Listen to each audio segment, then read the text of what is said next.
opinion, what is the hardest part of helping and running the Diocese of Biloxi? It's a challenge and a half because we have 56,000 people and 43 parishes and 8 missions, 15 schools. So we're pretty big. So part of it is staffing and personnel, because in the end everybody works for me. So it's a challenge to make sure everybody's staffed properly, all the parishes and schools and the like. So that would be the thing I would think would be the most challenging. Of course, one of the joyful things is being able to come see you and celebrate with all of your classmates. So it's been a joy to be with y'all today. So is your name Jay? It's Jacob. Jacob, okay. What's your favorite Mass to celebrate at? Well, we just did one of them today at Sacred Heart School in Hattiesburg. It's wonderful to be with you. So anytime I get to celebrate Mass, it's really a very special moment. And then when I get to celebrate Mass with our youth, it's even more special. So it's a joy to be with you. Obviously, there's some special places to celebrate Mass. So when I celebrated Mass at St. Peter's Tomb, at St. Peter's Basilica in Rome, that was really special, especially celebrating with the Holy Father, Pope Francis. That was even more special. So those are just a few special moments, but in the end, it's celebrating Mass wherever I am. And today, being with y'all, yay. Wow. Wonderful. So wonderful, Jacob. Thank you. Yep, thank you. So who's this? I'm Madeline. Hi, My mom Madeline. is the Miss Barbie up there. Oh, wonderful. Well, I have a great niece named Madeline. She's Really? at the University of Texas A&M right now studying engineering. So That's hope fun. for the future for our Madeline here. What made you choose the path of God, being a bishop and a priest? So part of it was the influence of my family. Mama taught me how to pray, and my dad really taught me the Christian values, especially in business. And then serving Mass and being around the priest and being around the sisters, I just really felt drawn to their work, their life, and their ministry. And so I entered actually when I was right about your age, too. I was 14. And so it kept getting stronger during high school. And then when I went into college, it kept getting stronger. And then I went into graduate school and eventually really heard the call to say yes to being a priest of the church. And so I was a priest for the Diocese of Corpus Christi, Texas for 39 years, and then got a phone call from Pope Francis and his representative asking me to be the 4th bishop of the Diocese of Biloxi. And of course I ended up saying yes, and so that was 4 years ago. Wow, it's hard to believe. It's really blown by, but it's been a joy to be with you. So yeah, very good. Was it a tough decision to choose being bishop, knowing all the work that it involved? Well, I have to admit I had a pretty good discussion with the representative of the Holy Father who called me. And he called me on my cell phone, so that tells you something.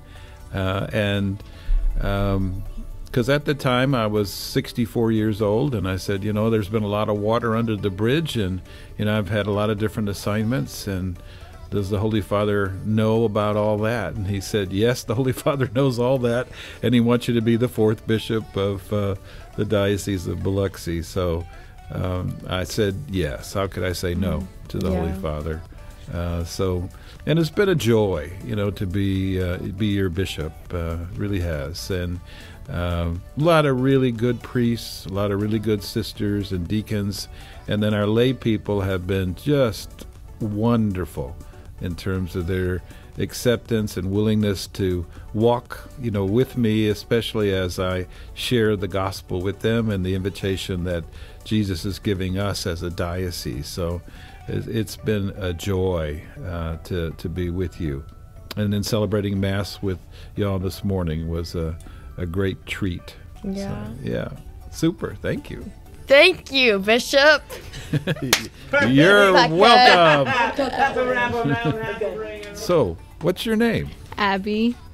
Well, hello, Abby. Hi. Good to meet you. You too. What grade are you? I'm in 10th grade. 10th grade. Yay. So hopefully we'll see you for a couple more years. Yes. Yay. What was the most challenging thing you've had to do as bishop? Well, there's been a couple of things. There's a lot of things that we have to deal with in the modern world. And then some of those things are a real challenge because there's not a clear right or wrong sometimes, and there's not a clear way to go on some things. And so it's those things that tend to be really challenging. Having said that, I really got some good people around me, a good staff around me who are able to advise me on things when they come up. One of the things, though, I shared with one of the bishops that had recommended me to be a bishop. He was my bishop in Corpus Christi, Bishop Mulvey. I was kidding him when I was saying, you didn't tell me that you actually start the job on your knees praying, because that's where the job puts you, instantly on your knees praying, because so many things are really to be put in God's hands, and let God lead us, guide us, shape us, form us as we need to be. So, great question. Thank you. And then what was your biggest mishap in Mass as a bishop? Well, I can tell you some humorous moments. One of my first assignments was in Mexico in our mission in Arteaga and Saltillo. So we had weather like we're having right now there, and it's in the mountains. And so the cruets, which hold the water and the wine, it was so cold, they were frozen. So we actually didn't have water and wine until the altar servers were doing this, in their hands, trying to warm them up, and they put them in their coats and everything. And finally, it thawed out enough for us to be able to have enough water and wine to be able to celebrate the Mass. So that was a really, challenging moment. And then there's been, of course, some Masses I've had with the Boy Scouts, the Girl Scouts outside that have been challenging to celebrate because of just the weather and the circumstances. But it's been a joy to be with them and to celebrate Mass, with them. We shall overcome becomes our kind of mantra for the Mass, because we're able to celebrate it together, even when the circumstances are challenging. So, like today, we were all wearing masks. We still were able to celebrate, and that's a joy. So, yeah, thank you. Thank you. Good morning, Bishop Kihneman. Good morning, and tell me your name. Ken. Ken, good to see you again. You're one of Good my to see you too. servers, so I Yes, appreciate sir. you every time I come and visit. So, what do you got today? Along the lines of being a missionary, what was your best missionary experience or your favorite? Well, part of being a missionary is we are really a missionary diocese here. And so being the bishop of a missionary diocese has been a treat. But I also got a chance to go back to Mexico after I was ordained a bishop with Bishop Copaz. He's the bishop in Jackson. And we got a chance to celebrate confirmations, also dedicate some churches. And these were places I had been as a priest over 40 years ago. So it was wonderful to be back with the people and to share the Eucharist with them, to share confirmation with them, and to also dedicate some churches with them. So that's the most recent. That's been just a joy, to be with the folks that I was in missionary land, which is in Mexico, in Arteaga and Saltillo. Having said that, here in our diocese, being able to celebrate Mass with y'all this morning was a treat, especially since today is my birthday. So it was a joy to be with you today. So thank you for the question. Also, how would a normal person become a pope? So a normal person is a pope. Pope Francis is a normal person. But there is a process that we have as a church.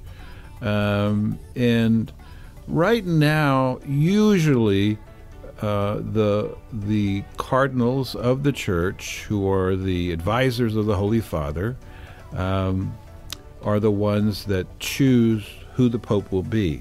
They usually choose from their own number and invite, a cardinal. However, it's possible for really almost anyone in the world to be called to be pope.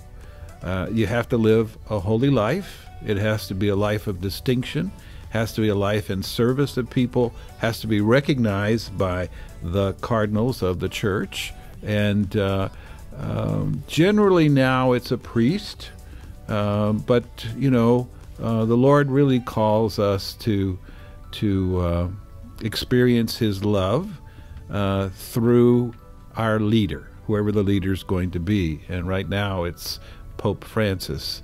And I've had the joy of being able to meet him now twice and have 2 private conversations with him that have been pretty lengthy. And he's just a really down-to-earth, good man of prayer who loves the church deeply. And that's really what who the Pope is for us. So great question. Thank you. Thank you for your time, Bishop Kihneman, and I hope you have the best birthday ever. Amen. I appreciate that. Thank you, Ken.